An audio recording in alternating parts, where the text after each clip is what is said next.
Hello, my name is Jonathan KAGOO and I'm from Georgia Tech, and my project is Heliostat Deformation Analysis. I would like to thank my sponsors O-REU as well as San Diego National Labs, and also my collaborators Jonathan Salton, Daniel Small, and David Novak.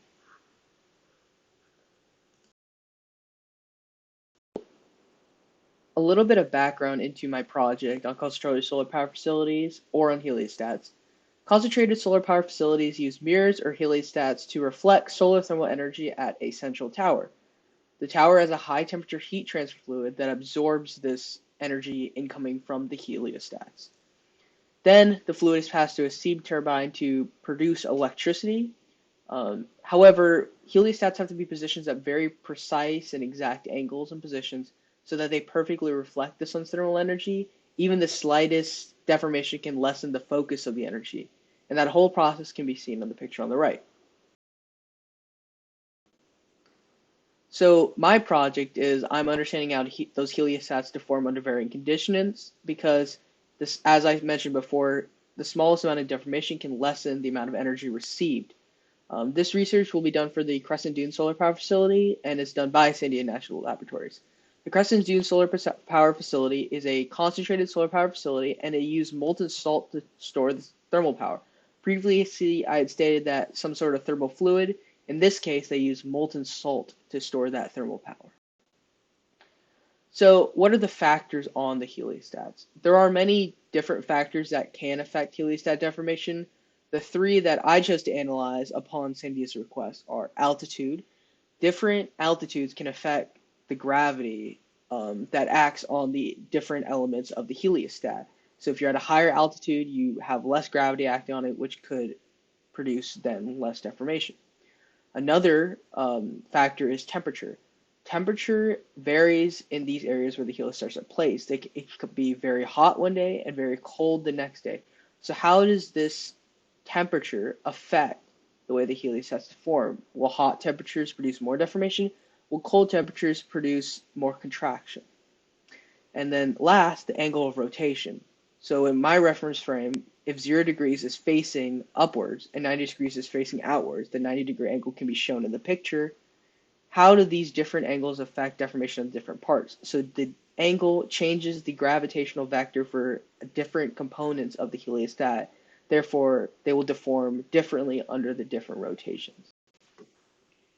So the heliostat model actually is composed of 5 different parts. You can see the mirror assembly, which is the upper left picture. This is the actual curved plate, the mirror glass that reflects the sun's energy. Then is the mirror bracket, which is in the upper right. That actually holds the mirror assemblies onto the truss structures. We have the small truss and the large truss, which are two different types of trusses that hold rows of mirror assemblies and mirror brackets. That is the bottom row farthest to the right picture. And then we have the yoke assembly, which holds the trusses and all those parts on together and allows them to rotate. That's the bottom row middle picture. And you can see all of those parts come together to form the heliostat in the bottom left picture with a completed heliostat. Simplification. Some of the elements were really too complicated to run. The software had either took too long to run or had too much trouble running because of how large they were and how detailed it was. So therefore, I had to go and simplify some parts, especially with the large truss and the small truss. So I used SolidWorks to remake and simplify some of these parts so it would be easier for the software to run and a lot quicker. You can see the difference between the simplified and the original parts. They look pretty much identical, and for the most part, they are identical for the purposes of this experiment. ANSYS approach. So I used ANSYS to run the FEA simulations. I looked into a lot of other FEA packages such as NX, but I chose ANSYS because I felt that it had the best package to run the conditions I wanted. So I ran multiple conditions under different types of loads such as thermal and gravitational, and as we also saw, angle of elevation. However, I felt like ANSYS had the best thermal package system for FEA, so that's why I chose ANSYS to run the software. I used a mesh size of 50 millimeters. I chose this number because it's so that the cross section of the part would have at least 2 elements. This allows it to have an accurate estimate of the FEA, but also not take too long to run. With one element, it's not entirely accurate, but with like 5 elements, that becomes very difficult for the software to run. And to the right is a picture, and you can see the element size, and you can see the FEA pattern. So going into FEA images, so the first one is the mirror bracket. You can see that in the upper left. That picture shows that the red, which is the highest level of deformation, occurs in the least supported areas. So the areas that have the least amount of support, and at the bottom, those are the red areas.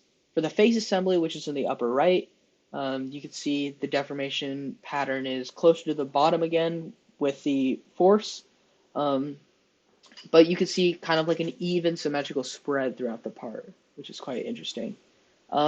With the yoke assembly, you can see that the highest deformation pattern is, of course, in the middle where there's no support. But you can also see this dark blue around the base because that's where it is fixed to the ground and it cannot move. For FEA images of the small and large truss, you can see them there.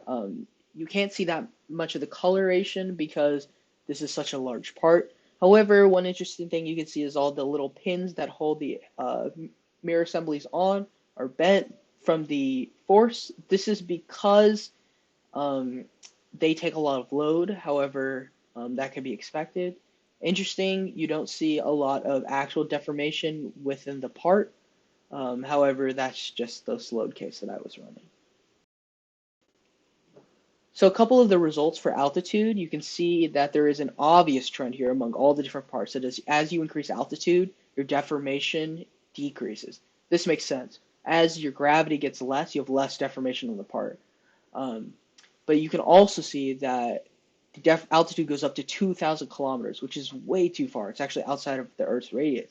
However, I had to do this in order to show a trend line, so that's why that number is dragged out quite a bit.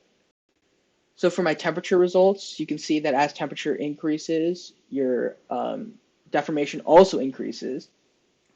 However, you do see this V line. That's because below 70 degrees or about 21 degrees Celsius, the part actually contracts, and the FEA software shows that as positive deformation. So that's why you see that upwards tick. But it is a straight, as your temperature increases, your deformation also increases. And angle. So you can see at 0 degrees, this part, all of these also follow a very similar trend. At 0 degrees, you have a high amount of deformation. That's when the heliostat is pointed completely vertically, completely upwards. So that would make sense, as that bears a lot of gravitational force. And it has the least deformation when it is 90 degrees out, so facing outwards.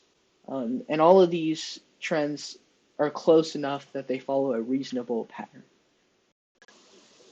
So my final thoughts on this project. This project really pushed my research abilities and allowed me to really further hone my skills in FEA.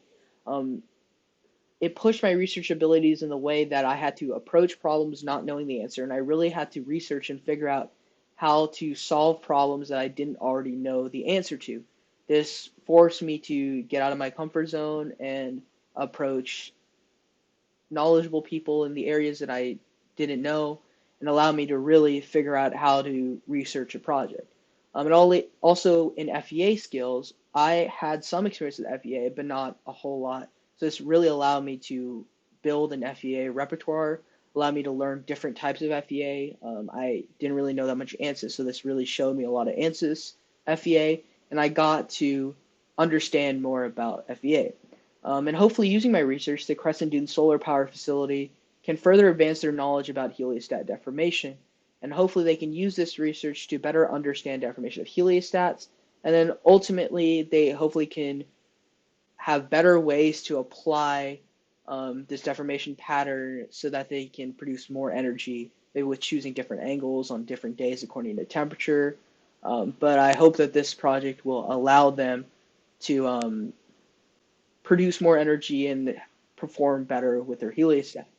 I would like to thank Tamu O-REU for hosting this O-REU. It was a great experience. And I would like to thank you all for watching.